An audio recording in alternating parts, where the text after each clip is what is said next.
Bienvenue dans Savoir en santé, je suis Marina Carrère-Dancos et ensemble, nous allons plonger dans le monde du microbiote et son impact sur notre santé. Que ce soit dans notre intestin, sur notre peau, dans notre bouche ou encore nos voies respiratoires et urogénitales, ces communautés invisibles sont essentielles à notre bien-être. Mais quand cet équilibre se brise, c'est tout notre organisme qui en pâtit. Maladies inflammatoires, troubles métaboliques, infections et même certaines pathologies neuropsychiatriques. Comment préserver cet équilibre fragile ? Quels sont les impacts de notre alimentation, de notre mode de vie ou de l'environnement sur ces milliards d'hôtes qui nous habitent ? Et comment la science tente-t-elle d'exploiter leur pouvoir pour mieux soigner certaines maladies ?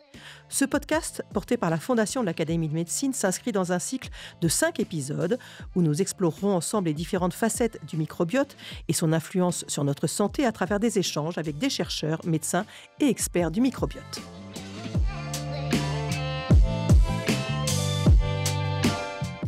Dans le précédent podcast, nous avons abordé le lien entre le déséquilibre du microbiote digestif et l'apparition des maladies inflammatoires chroniques de l'intestin et autres maladies métaboliques.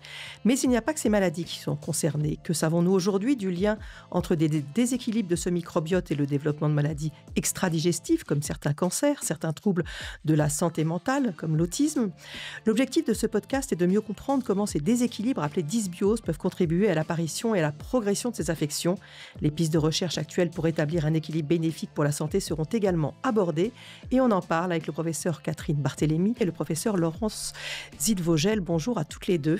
Bonjour. Professeur Barthélémy, vous êtes pédopsychiatre, présidente de l'Académie nationale de médecine. Professeur Laurence Zidvogel, vous êtes oncologue clinicienne, immunologiste des tumeurs et membre de l'Académie nationale de médecine. Professeur Barthélémy, on va parler notamment de l'autisme. Est-ce que déjà vous pouvez nous rappeler quelques épisodes historiques et suspicions erronées dans ce domaine qui ont beaucoup joué sur, en l'occurrence, sur ce que l'on pense de l'autisme ? Cette question du lien entre l'alimentation, le confort digestif et les troubles du neurodéveloppement date, on va dire, des années 1990. Déjà, les médecins avaient observé que les enfants qui allaient plus tard être diagnostiqués comme porteurs d'autisme avaient des difficultés à s'alimenter et des troubles digestifs. Et il y a eu 2 épisodes majeurs qui ont éclairé et été critiques par rapport à ces hypothèses. D'abord, le médecin anglais qui était ORL et qui avait observé que les enfants qui avaient des infections ORL avaient des troubles digestifs et que ces infections pouvaient aboutir, il avait posé l'hypothèse qu'il y avait une entérocolite de l'autisme qui était probablement en cause dans ce qu'on appellera les mécanismes induits. Alors, il a fait pas mal de recherches. Il a publié dans The Lancet en 1998. Qui est vraiment un journal de référence. Et donc, ce journal mondial a fait un scoop qui a été véritablement contredit, puisque on s'est aperçu qu'en réalité, il avait travaillé sur des cohortes très petites, d'une dizaine de cas, et que cette hypothèse était tout à fait remise en question parce que il avait impliqué notamment les vaccinations. Vaccination fort, rougeole, rayon, rubéole. Voilà, donc il y a eu une vérification très minutieuse de ces expérimentations, de sa publication, qui ont abouti à ce que la publication a été retirée parce que... Ce qui est exceptionnel. Absolument exceptionnel. Parce qu'il n'y avait pas de preuves et que le mouvement mondial de rétraction des familles vis-à-vis de la vaccination contre les oreillons, la rougeole et la rubéole avait été catastrophique. C'est qu'aujourd'hui, continue de circuler, notamment sur le net, l'idée que le vaccin ROR, ça donne l'autisme. C'est ça, ça continue. Vous voyez, il a semé la mauvaise graine avec un doute. Ce qui est très important, c'est véritablement dans les milieux médicaux, dans les milieux où on va transmettre du savoir, comme aujourd'hui, vers le grand public. Il est important de dire que ce résultat qui avait été publié a été retiré de la littérature scientifique et qu'il n'y a aucune preuve que, bien au contraire, on protège les enfants contre des maladies qui peuvent être Mortel. mortelles. Alors donc aujourd'hui, on sait quoi du, pardon, du microbiote digestif de ces enfants autistes? Alors le Et microbiote, on est arrivé là surtout? voilà. Alors il y a aussi un épisode, assez, illustratif de ce que peut, être ce qu'on va dire l'hypothèse. Il y a eu, la vague de l'intolérance au gluten. Mmh. Et il se trouve que, le gluten, qui peut être mal supporté par certains tubes digestifs, peut modifier le microbiote intestinal, ces millions de cellules et qui vont contribuer au confort digestif et surtout à la nutrition, Mmh. au passage des molécules à travers la membrane, qu'on appellera, intestinale et vasculaire, et aller jusqu'au cerveau. Et cette intolérance au gluten, elle a été mise en cause dans, les troubles du neurodéveloppement et Mmh. l'autisme en particulier, de sorte que les enfants étaient soumis à des régimes sans gluten. Et donc l'Agence française de sécurité alimentaire a été saisie, Mmh. et ça, c'était dans les années Oui. 2000-2010, de sorte que, il y a eu un jury qui s'est réuni pendant 2 ans et dont je faisais partie, et aucune preuve scientifique n'a été retenue. Mmh. Mais ce qui était beaucoup plus grave, c'est que ces enfants qui, dès le plus jeune âge, étaient au régime sans gluten, Qui est un régime avaient très des restrictif, hein, il faut le voilà, dire quand même, hein. absolument, avaient des déficits nutritionnels qui étaient gravissimes et qui pouvaient mettre en péril leur développement cérébral. D'accord. Donc ce rapport a été vraiment soumis, approuvé, et de sorte que dans notre pays et dans les pays d'Europe, cette histoire de l'intolérance au gluten a été, on va dire, condamnée comme étant D'accord. une erreur, là encore, gravissime. Bon, alors, après, c'est vrai que, hem, c'est cette interface Mmh. intestinale entre des cellules qui sont des cellules nerveuses, et puis on a 200 millions de cellules nerveuses dans l'intestin, Mmh. quoi. Et donc cette interface avec le microbiote, c'est vraiment un dialogue. Un dialogue qui remonte, hein, qui remonte et qui envoie des informations extrêmement importantes jusqu'au cerveau. Et Le cerveau en envoie aussi à l'int absolument, et oui. absolument, absolument. Donc ce passage d'informations qui est très important va aussi, constituer une force pour Mmh. la régulation de la pensée, des émotions, et le développement aussi des connaissances, dans le cerveau. De sorte que, on s'intéresse bigrement Mmh. à cette lumière intestinale dans laquelle il se passe des phénomènes cérébraux. On a appelé le cette lumière intestinale le cerveau intestinal. Mmh. Alors, ce qui est très important, c'est que beaucoup de troubles, des émotions, de l'humeur, ont été mis en relation, là aussi, avec des modifications du fonctionnement intestinal. Et donc il y a des recherches qui sont en cours. On en est au stade de la recherche. On n'a pas de certitude, hein. Mais est-ce qu'on pense plus que c'est une cause ou que c'est une conséquence? Alors, très bonne question. Pour l'autisme, je dirais que on pense que c'est plutôt une conséquence. D'accord. C'est-à-dire qu'en fait, heu, on y reviendra certainement, mais à la différence de ce qui se passe dans des troubles, de l'adulte, par exemple comme, la dépression, heu, l'anxiété, ou certaines maladies neurodégénératives, heu, ça n'est pas, vous voyez, on pense qu'il peut y avoir des mécanismes qui vont empêcher le bon fonctionnement cérébral.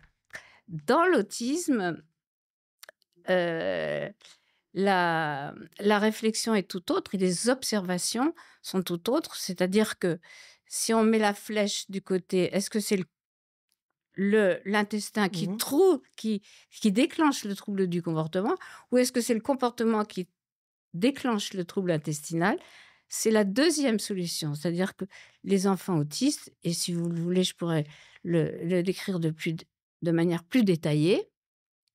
Les enfants autistes, on se trouve de la communication, Mhm. déjà, et puis ils ont une caractéristique, c'est qu'ils détestent le changement. Ils sont attachés à des petites habitudes Oui. personnelles, et en particulier euh, la couleur des aliments, tout ce qui concerne Mhm. l'alimentation, la forme des aliments, Oui, on sait par la exemple que certains enfants consistance. qui ont des troubles du spectre autistique ne mangent que blanc ou Voilà, que... c'est exactement, ça. exactement. Ils ne mangent pour certains que des choses liquides parce que dès qu'il y a un petit morceau, ils le rejettent.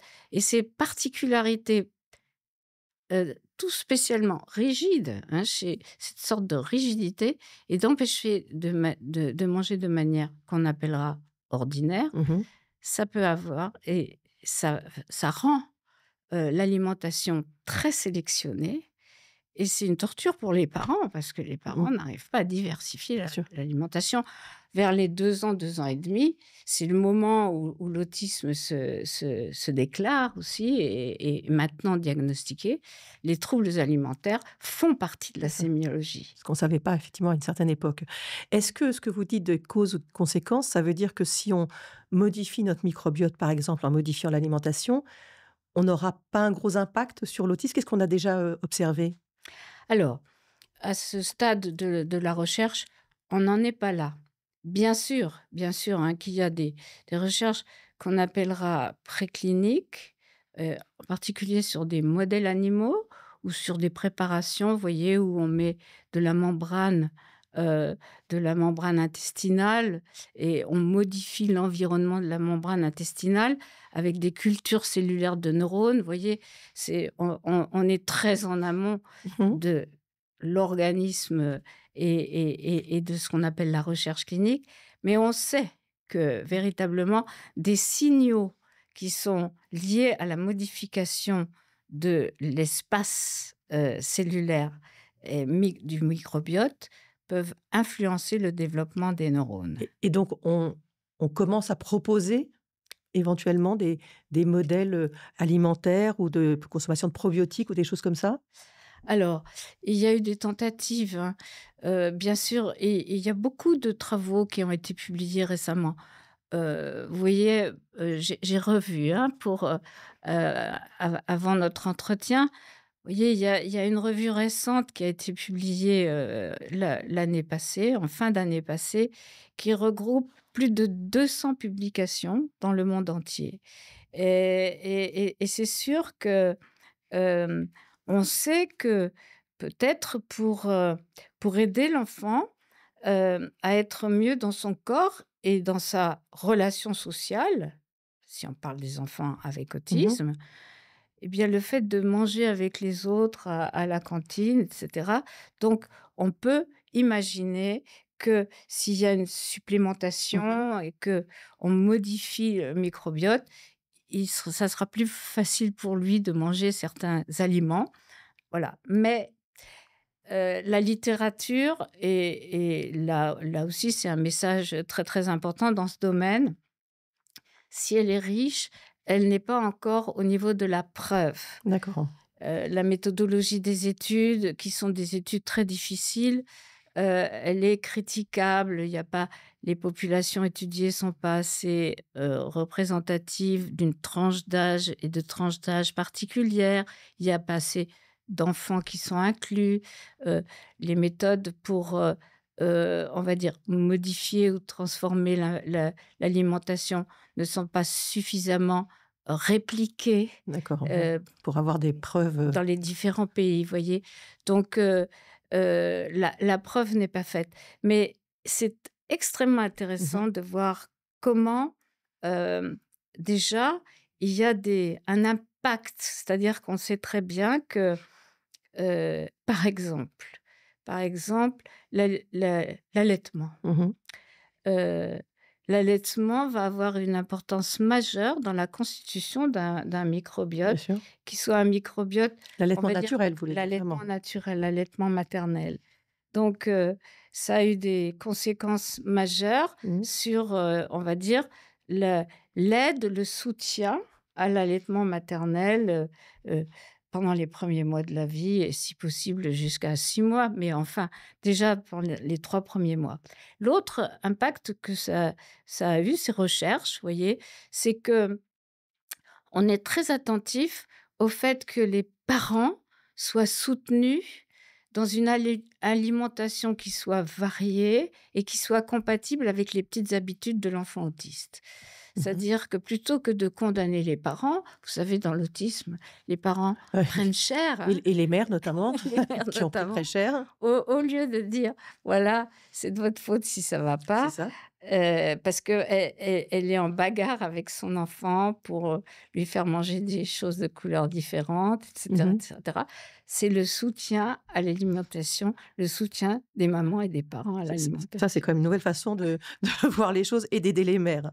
On va parler d'un autre risque lié à un déséquilibre, de cette de ce microbiote, c'est celui de l'apparition, de certains cancers et peut-être de l'efficacité de leur prise en charge. Donc, je rappelle, professeur Laurence Zidvogel, que vous êtes oncologue clinicienne, immunologiste des tumeurs, membre de l'Académie nationale de médecine. Comment on s'est intéressé au lien entre microbiote et cancer? Ça date de quand?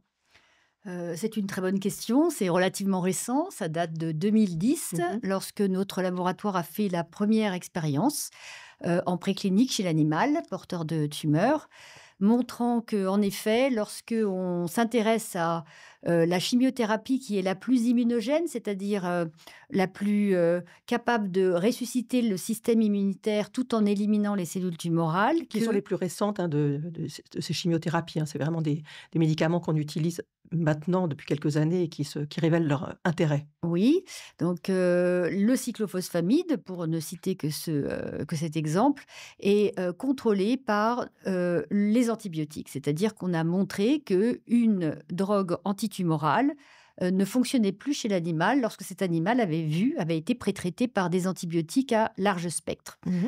Alors, on s'est intéressé à la raison pour laquelle ces antibiotiques étaient des inhibiteurs d'efficacité de produits toxiques contre le cancer, et on s'est rendu compte que les antibiotiques tuaient la flore intestinale, Mmh. composée de bactéries variées, très intéressantes pour l'effet, on va dire, adjuvant du cyclophosphamide. Donc, qu'est-ce que c'est que l'effet adjuvant du cyclophosphamide? C'est la capacité du microbiote à apporter le sal, c'est-à-dire des molécules qui stimulent le système immunitaire le plus Mmh. basique, qu'on appelle le système immunitaire inné. Donc, en d'autres termes, on avait fait la preuve de principe par hasard que, finalement, se débarrasser d'une partie de l'intestin, des habitants de l'intestin, Mmh. ça enrayait l'efficacité tumoricide, des drogues antitumorales. Mais on constatait ça, à chaque fois qu'il y avait une mauvaise réponse à ces chimiothérapies ou pas?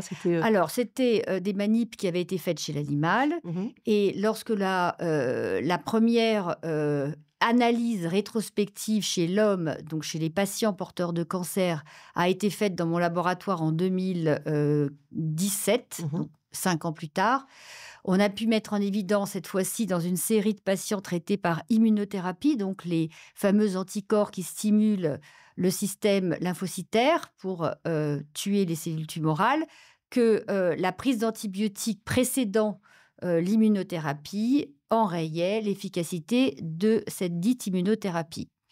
Et donc, ces antibiotiques étaient pris environ dans 30% des cas de patients, donc constituant D'accord. quand même une menace. Et comme vous l'imaginez, mes étudiants, qui à l'époque étaient des médecins, jeunes chercheurs, avaient évidemment l'angoisse de se tromper. On était sur une étude épidémiologique de seulement 130 cas, dont 30% avaient pris des antibiotiques, et il fallait répéter rapidement l'analyse rétrospective. Et grâce à des collaborateurs dans d'autres pays d'Europe, on a pu rapidement accumuler les données, et maintenant on a ce qu'on appelle une méta-analyse, c'est-à-dire un regroupement de plus de 104 études indépendantes, rétrospectives et prospectives, relativement solide, maintenant validant totalement la notion que l'antibiothérapie à large spectre, prise juste avant ou dans les 42 jours suite à l'initialisation de l'immunothérapie, va donc bloquer son efficacité ou en tout cas la limiter très fortement. Donc ça, effectivement, c'est pour la réponse à l'immunothérapie. Qu'est-ce que l'on sait des modifications du microbiote sur l'apparition, le développement de cancer? Rien, On a des, rien. on a des idées, on a des... Non. C'est vrai? Je refuse de parler. Nous n'avons malheureusement pas réussi à avoir une donnée solide, malgré un grand consortium européen qui a travaillé sur la question. Donc pour l'instant, je pense qu'on ne sait rien. On peut simplement dire que, comme l'ont dit précédemment mes collègues, que la nutrition joue un rôle majeur, ainsi que le style de vie, l'anti-inertie, la non-exposition aux xénobiotiques et aux agents contaminants est évidemment quelque chose d'important pour prévenir l'enrayement et la déstabilisation du microbiote intestinal. Donc ça fait un sens logique.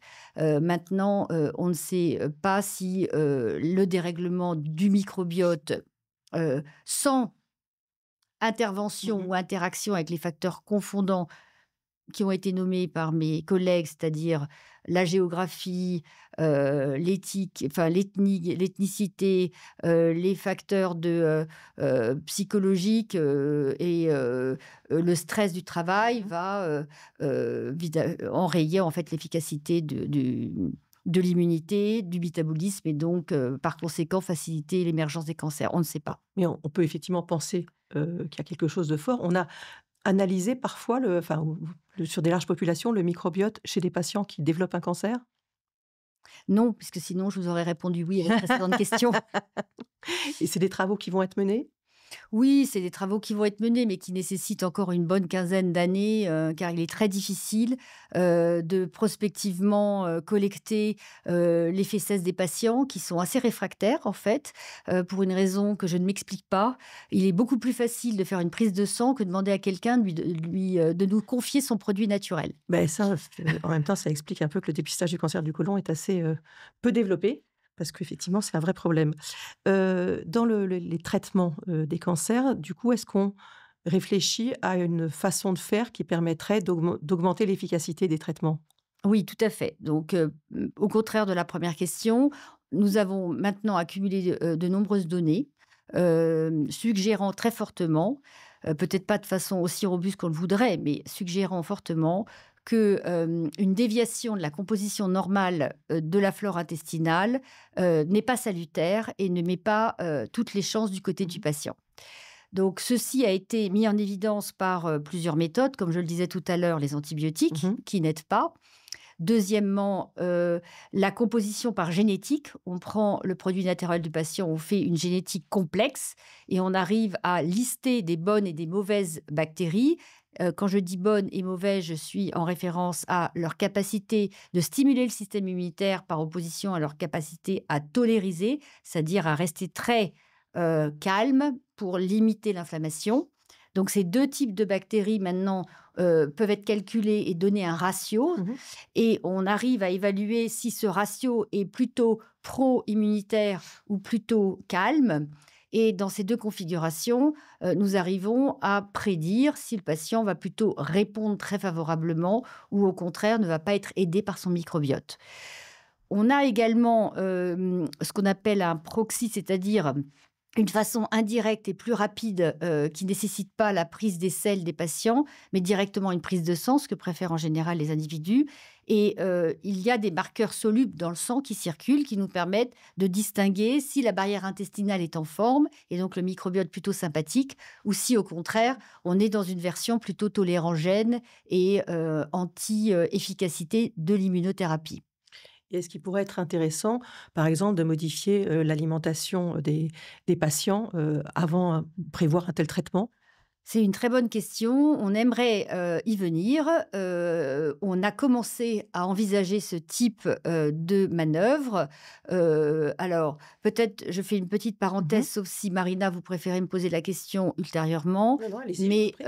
dans les étapes qui ont été menées par les investigateurs pour essayer de tirer une causalité entre la déviation du microbiote et l'absence de réponse à Mhm. l'immunothérapie, on a évidemment pensé à remplacer complètement le microbiote en faisant ce qu'on appelle une transplantation fécale complète Mhm. venant d'un autre individu, que cet individu soit porteur de cancer mais guéri de son cancer ou que cet individu soit normal. Ouais.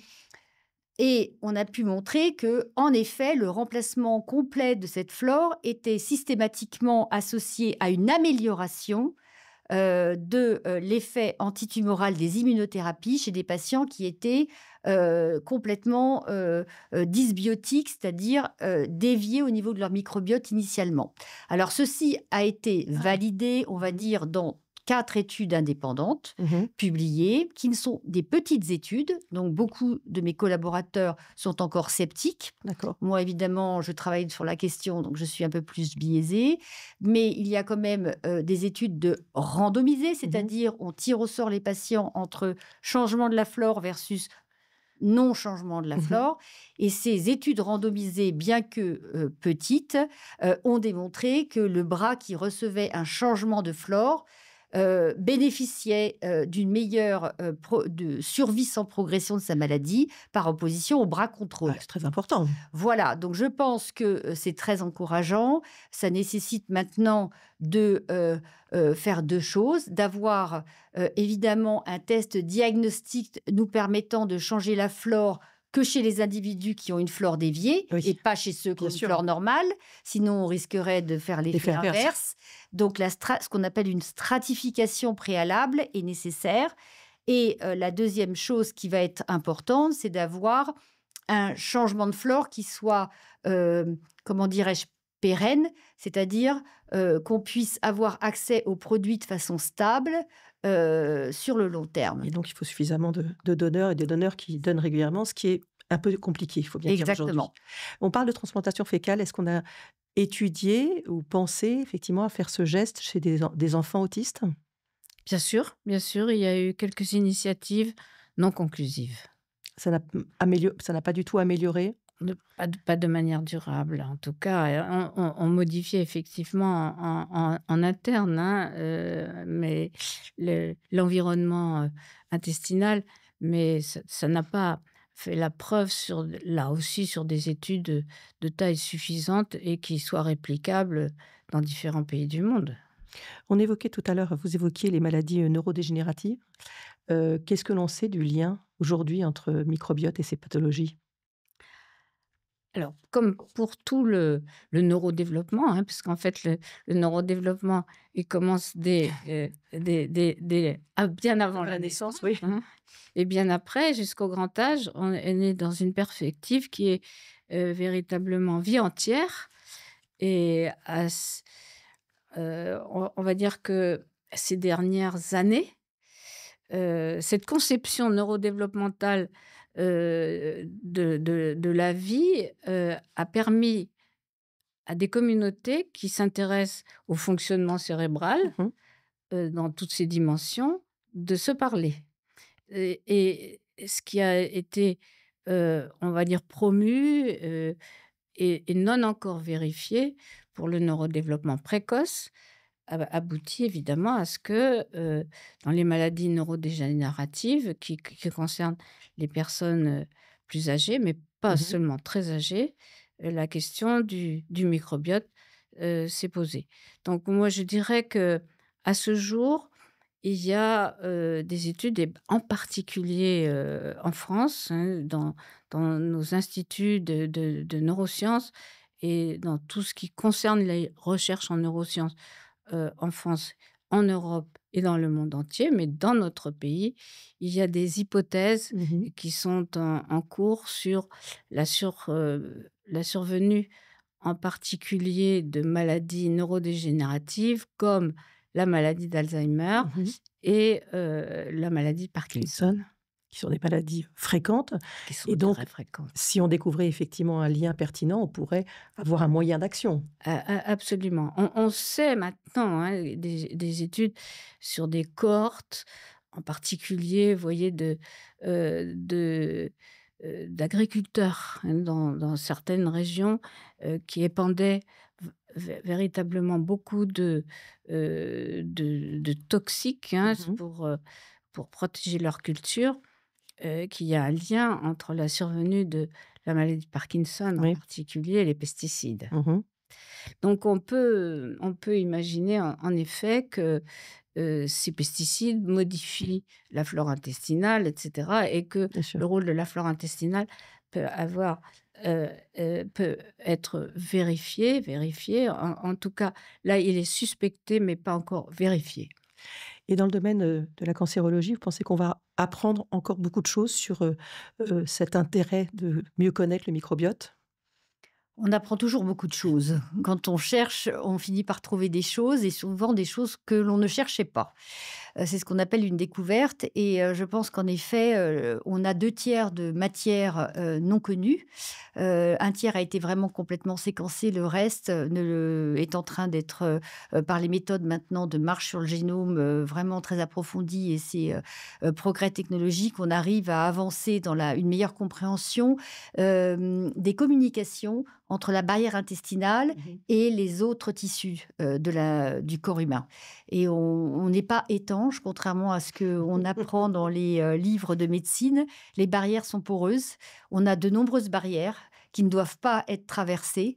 Elles sont traversées que de façon très régulière. Et je pense que ce soit du côté des virus, des phages, qui sont des virus de bactéries, du côté des champignons, du côté des parasites, du côté des ce qu'on appelle les archées, des nano-archées, de C'est quoi l'infiniment les archées? petits.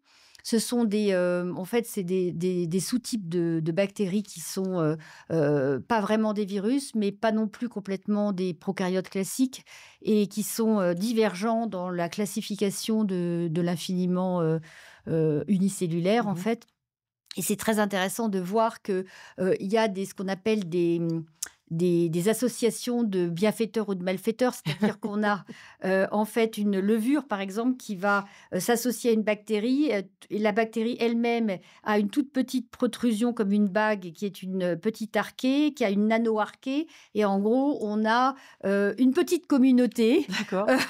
qui dialogue Qui et est censé bien s'entendre? voilà, et qui va sécréter un métabolite et ce métabolite va activer le système, par exemple, des lymphocytes T mémoire et on va s'apercevoir que si on a A plus B plus C, on a une meilleure mémoire immunitaire à ce moment-là. D'accord. Et donc, tout cela, imaginez-vous, puisqu'on est à la 10 puissance 13, imaginez-vous le nombre de combinaisons possibles. Voilà, donc je pense que l'intelligence artificielle nous aidera sûrement.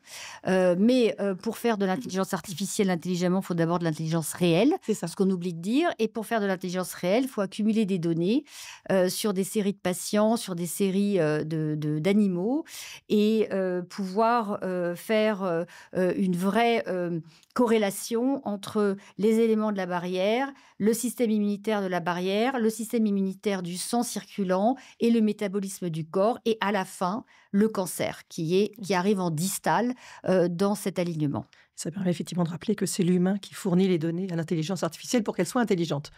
C'est important de le rappeler. Merci beaucoup à toutes les 2. Merci infiniment. Merci. Merci.